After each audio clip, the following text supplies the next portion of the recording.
Everyone, अस्सलाम वालेकुम वरहमतुल्लाहि वबरकातुहू। नमस्ते, सत श्री अकाल। के हाल चाल? सब बढ़िया? हाँ बढ़िया सर। थोड़ा सा मैं दुखी था, थोड़ा सा गमगीन था, थोड़ा लो फील कर रहा था। वो इसलिए क्योंकि रमज़ान का महीना चल रहा है, तो बहुत सारे गुनाह इंसान ने किए होते हैं, तो वो याद आते हैं रमज़ान के महीने में। अ, ऐसा होता है, हर एक इंसान के साथ होता है, मेरे साथ भी ऐसा हो रहा था। और एक बार मतलब मगरिब के दौरान मैंने वो कनेक्शन अल्लाह ताला के साथ फील किया।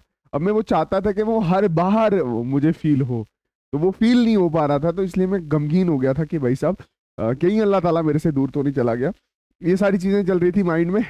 तो इसलिए मैं थोड़ा कल थोड़ा लो था, बट आज सुबह से काफी एनर्जेटिक फील कर रहा हूँ।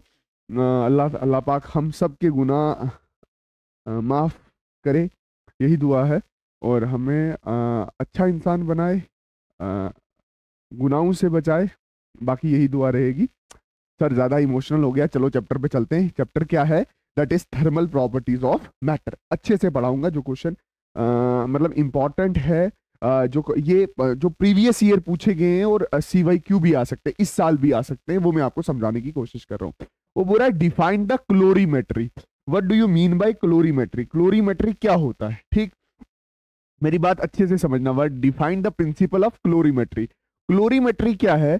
क्लोरीमेट्री का मतलब है, क्लोरी मतलब होता है calorie. Calorie is the unit of energy. तो मतलब ये एनर्जी को बता रहा है, और मेट्री मतलब मेजरमेंट। जब आप एनर्जी की मेजरमेंट करते हो, उसको बोलते हो क्लोरीमेट्री। देख क्या बोल रहा हूं, the measurement of the heat. Heat एक एनर्जी है। Heat energy, energy is known as calorimetry. अच्छा, एक्चुअली में क्लोरीमेट्री में मतलब इस चैप्टर में क्लोरीमेट्री से क्या लेना देना है कि जब जब मतलब वो सारी हीट जो लगती है किसी भी सब्सटेंस को, सॉलिड्स को गर्म करने में, फिर उस सॉलिड को कन्वर्ट करने में लिक्विड में, फिर लिक्विड को गर्म करने में, फिर उस लिक्विड को कन्वर्ट करने में, किसमें? दैट इज गैस में। तो मैं इधर अच्छे से समझा रहा हूं। जैसे ये मेरे पास पानी है, पानी मतलब आइस है, -20 डिग्री सेल्सियस पे आपने इसको हीट दी, तो इसका टेम्परेचर बढ़ा। वो हीट जिससे टेम्परेचर बढ़ता है उसको बोलते हैं स्पेसिफिक हीट। और ये भी आइस ही है, बट ये कहाँ कितनी है? 0 डिग्री सेल्सियस की आइस है। फिर आपने हीट दी, तो ये पार्टिकल बड़े पास पास थे, तो ये क्या हो गए? दूर हो गए। तो ये लैटन हीट दी। लैटन हीट क्या करता है? Layton heat of melting. ये क्या करता है कि भाई साहब ये जो आइस है, इसको कन्वर्ट कर देता है किसमें? लिक्विड में, या लिक्विड वाटर में। ठीक है, फिर आपने हीट दी, और फिर ये जो लिक्विड था, ये गर्म हुआ, और 100 डिग्री सेल्सियस पे ये क्या बन गया? लिक्विड बन गया। तो जो जो चीज टेम्परेचर बढ़ाती है, उस हीट को क्या बोलते हैं? Specific heat. ठीक, फिर आपने हीट दी, तो पार्टिकल इस डिस्टेंस पे थे, जैसे हीट दी तो ये थोड़े और दूर हो गए, ये दूर हो गए, है ना? तो ये क्या? Latent heat of evaporation. अब मेरी बात ध्यान से समझना, लैटन हीट टेम्परेचर को नहीं बढ़ाती, वो पार्टिकल की डिस्टेंस को दूर दूर कर देती है। ठीक है, फिर ये हमारे पास क्या बन गए? दैट इज वेपर्स बन गए। फिर आपने दोबारा हीट दी, दैट इज स्पेसिफिक हीट दी। स्पेसिफिक हीट दी तो इसका टेम्परेचर 100 डिग्री सेल्सियस से 110 डिग्री सेल्सियस हो गया है। ठीक है, ये सारी मेजरमेंट मतलब यहाँ की हीट की मेजरमेंट, यहाँ की, यहाँ की, यहाँ की, यहाँ की, इन सबको जब आप नापते हो, इसको आप बोलते हो क्लोरीमेट्री। होप आपको ये चीज समझ आई होगी। ठीक है, वो बोल रहा है what are the various mode of transfer of heat, discuss them in detail. बोलता है किस तरह से हीट एक जगह से दूसरी जगह पे ट्रांसफर होती है। 3 मेथड है, एक है कंडक्शन, दूसरा है कन्वेक्शन, और तीसरा है रेडिएशन। मेरी जान अच्छे से समझने की कोशिश करना। कंडक्शन में क्या होगा? जैसे फॉर एग्जांपल कोई लोहे की चीज है, आपने उसको एक साइड से हीट किया, एक साइड से हीट किया, और यहां से पकड़ लिया, यहां से पकड़ लिया, तो ये एटम है।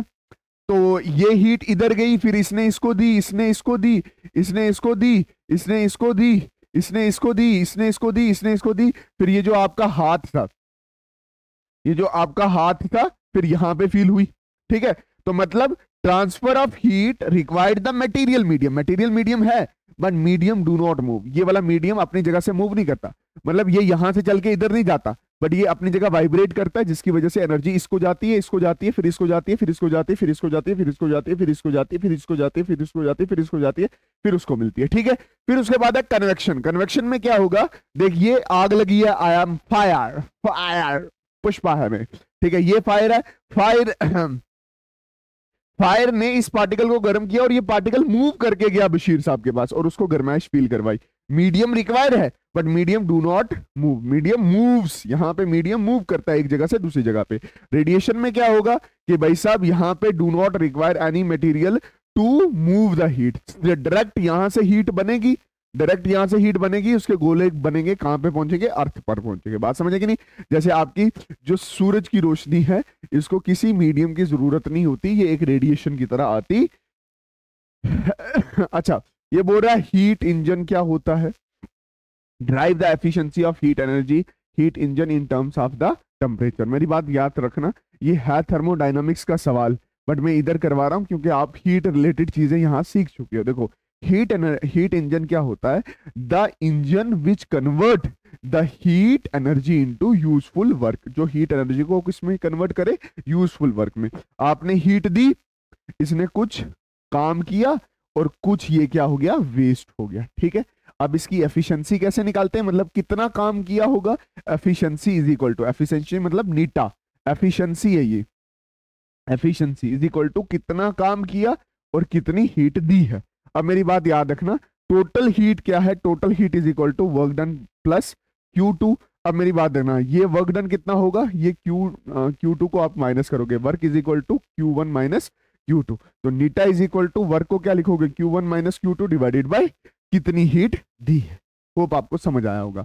अच्छा, ये इस चैप्टर का लास्ट सवाल है, बहुत बार पूछा गया है। वो बोलता है define coefficient of linear expansion, superficial expansion and volume expansion. अब होता क्या है, मैं पहला समझा रहा हूं, coefficient of linear expansion that is alpha से डिनोट करते हैं। इसकी पहली लेंथ थी L, आपने इसको गर्म किया तो ये एक्सपैंड कर गया और लेंथ कितनी होगी L2। चेंज इन लेंथ कितनी होगी, L2 माइनस L1, चेंज कितना होगा, L2 माइनस L1।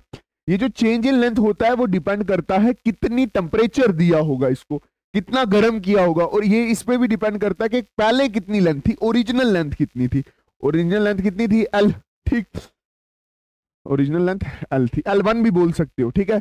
दोनों इक्वेशंस को जोड़ो तो क्या बना, change in length is directly proportional to original length into temperature. जब डायरेक्टली प्रोपोर्शनल हटा, डायरेक्टली प्रोपोर्शनल साइन हटा तो आया इज इक्वल टू और साथ में क्या, अल्फा। ये जो अल्फा है, ये जो अल्फा है, इस अल्फा को बोलते हैं कोफिशिएंट ऑफ लीनियर एक्सपेंशन। अच्छा मेरी बात सुनो, फिर मैं आप दूसरा समझाने की कोशिश कर रहा हूं, कोफिशिएंट ऑफ सुपरफिशियल एक्सपेंशन। वो क्या होता है, पहले किसी भी प्लेट का एरिया था A1, बाद में एरिया हो गया A2, चेंज इन एरिया कितना होगा, देख चेंज इन एरिया कितना होगा, that is A2 minus A1, ये तो तुझे पता ही है। बट जो चेंज इन एरिया है वो किसके डायरेक्टली प्रोपोर्शनल टेम्परेचर, और change in area is directly proportional to initial area कितना था। अब दोनों इक्वेशंस को जोड़ दिया जैसे ऊपर किया कि change in area is directly proportional to A1 into T। जब डायरेक्टली प्रोपोर्शनल साइन हटा तो आया बीटा। ये जो बीटा है, ये जो बीटा है, ये क्या है, that is coefficient of superficial expansion. अब वैसे ही वॉल्यूम के साथ, ये वॉल्यूम था V1, टेम्परेचर दिया तो ये एक्सपैंड कर गया तो V2 हो गया। चेंज इन वॉल्यूम हुआ होगा, change in volume is equal to V2 minus V1। ये बोला चेंज इन वॉल्यूम डिपेंड करता है कि कितना टेम्परेचर दिया, और चेंज इन वॉल्यूम इस चीज पे भी डिपेंड करता है कि पहले वॉल्यूम कितना था।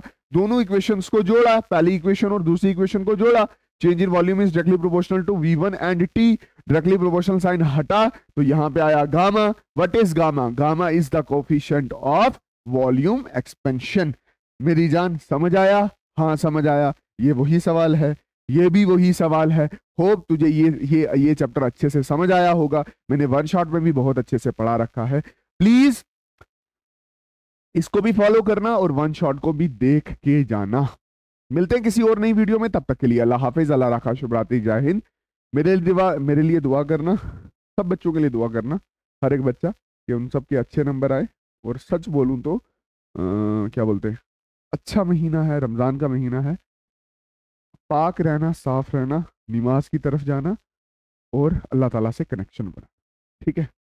वो सूरा, वो जो कुरान पाक हम पढ़ते हैं, वो मैसेजेस हैं गॉड की तरफ से, ठीक है, अल्लाह ताला की तरफ से, उनको समझने की कोशिश कर, ठीक है, ये चीज दिमाग में रख। बाकी मिलते हैं किसी और नई वीडियो में, तब तक के लिए अल्लाह हाफिज, अल्लाह रखा, शुभ रात्रि, जय हिंद। जम्मू जिंदाबाद, कश्मीर जिंदाबाद, जम्मू कश्मीर जिंदाबाद, हम जिंदाबाद, तुम जिंदाबाद।